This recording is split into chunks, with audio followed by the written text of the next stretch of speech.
Agora, utiliza-se esse conhecimento para reproduzir o mundo. Só que, de repente, surge uma nova tecnologia além do afresco, que é a tinta a óleo. Gente, digamos que as placas de vídeo dos computadores melhoraram. Os videogames agora têm imagens mais realistas, com muito mais detalhes do que antigamente. A tinta a óleo ela permite um pincel com uma ponta muito fininha. Isso faz com que a gente possa fazer detalhes quase microscópicos. É o caso nessa pintura. Quem desenvolveu a tinta a óleo foram os próprios pintores, autores dessa arte, que eram os irmãos Van Eyck.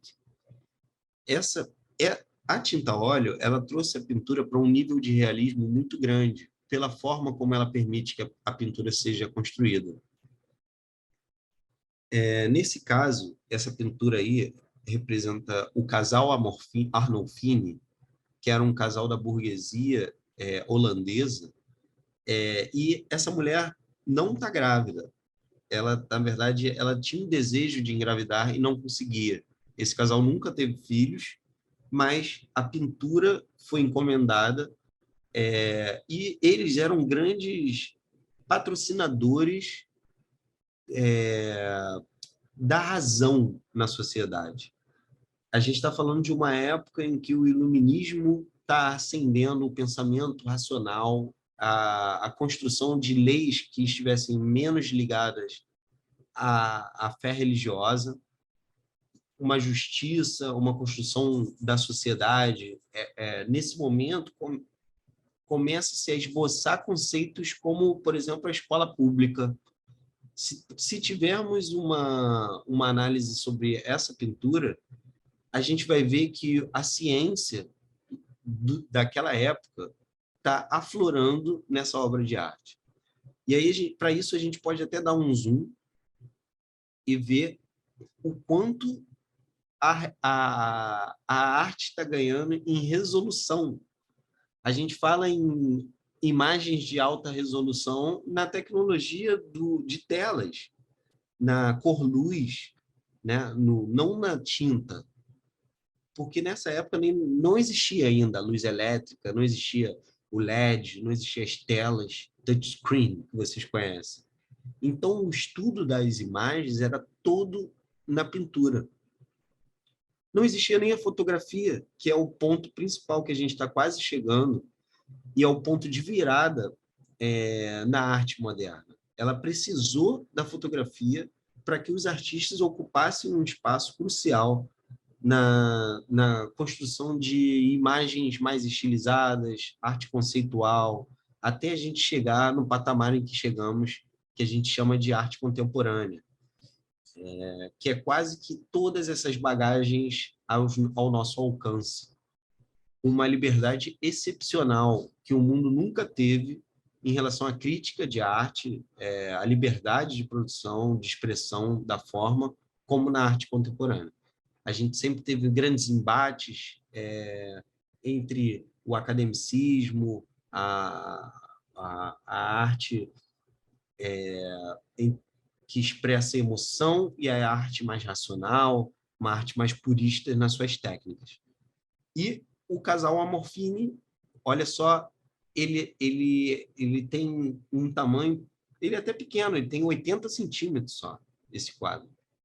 Mas olha esse detalhe, os pintores se incluíram na pintura. Vou voltar para vocês verem bem. Eu vou dar um zoom naquele espelho lá no fundo. Ó. Lá no espelho, você pode ver os irmãos Van Eyck pintando o casal Amorfini. Essa mágica que acontecia só poderia acontecer graças à tinta a óleo. O tamanho, e falta um detalhe, é graças à tinta a óleo que as pinturas agora elas podem ser transferidas de barco para outros países. Graças à tinta a óleo é que agora as imagens vão ser produzidas com um ritmo muito maior. As imagens vão ser transferidas de continente para outros continentes, atravessarem oceanos. Então, a pintura vai ganhar um campo do registro documental preciosíssimo. Vale a pena a gente agora tocar no ponto fotografia. Se a pintura ganhou todos os espaços de construção da imagem, realista, estilizada, desde a pré-história até o final da Idade Média, o que acontece quando um aparelho consegue captar, reproduzir imagens no mundo real como elas são? A pintura vai reagir a isso. Será que agora ela precisa mostrar que ela reproduz o mundo real de maneira melhor do que a fotografia? Ou será que ela vai encontrar um outro caminho de reprodução da forma? Será que a pintura agora vai competir com a fotografia ou ela vai encontrar o seu espaço pós-fotografia? É isso que a gente vai ver junto nas próximas aulas. Esses são só uns exemplos para vocês degustarem das primeiras fotografias do mundo. A máquina fotográfica, ela já existia, só que quando a gente fala em invenção da fotografia, a gente fala na capacidade de revelar uma imagem, uma foto, em horas. Porque antigamente, os processos fotográficos eles demoravam dias e eram muito imprecisos, davam muito errado. Então, foi necessário uma fórmula química que o Niepce desenvolveu, utilizando nitrato de prata, que é sensível à luz, e para ele conseguir revelar a foto, ele precisou misturar o nitrato de prata a mercúrio, para a reação ficar em curto prazo.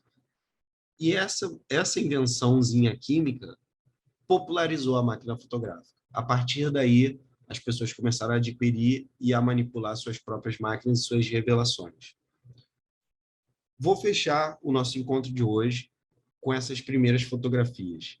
A gente ainda não entrou em arte moderna, mas é nesse momento em que alguns pintores já estão tendo algumas tendências inovadoras antes da fotografia. Eles já estão pintando de um jeito, digamos assim, diferente. E eu vou mostrar isso na próxima aula. A gente vai falar aí de pré-impressionismo, né? Vocês vão ver que essa textura dessas fotografias que a gente viu, elas já estão acontecendo na pintura. De certa maneira, o que está acontecendo, né? Por que a pintura agora está se texturizando, está se granulando, né? Antes, ó, a gente estava vendo aqui, essa quase não tem textura, é uma pintura lisa, né? É uma pintura limpa. Por que a pintura vai começar a se texturizar como em Monet, que muitos de vocês já conhecem? A gente vai ver no nosso próximo encontro, tá bom? Muito obrigado, espero que vocês tenham gostado do nosso pequeno encontro e algumas dicas para vocês: pesquisem imagens da pré-história, olhem se as imagens eram realistas, se eram estilizadas, pesquisem imagens da Idade Média, que você salvem imagens que vocês gostam aí no celular, no computador, e se vocês quiserem, me apresentem elas nas próximas aulas. Eu até vou passar alguns exercícios de desenho, mas por enquanto a gente fica só na sugestão. Pesquisem essas imagens e na próxima aula a gente volta falando um pouco mais de pintura na sociedade moderna. Valeu? Um grande abraço. Gostaria muito de ver o rostinho de vocês, mas eu vou ter oportunidade aí mais para frente. Boa noite, bom dia ou boa tarde, dependendo da hora que vocês estiverem assistindo. E até mais. Valeu!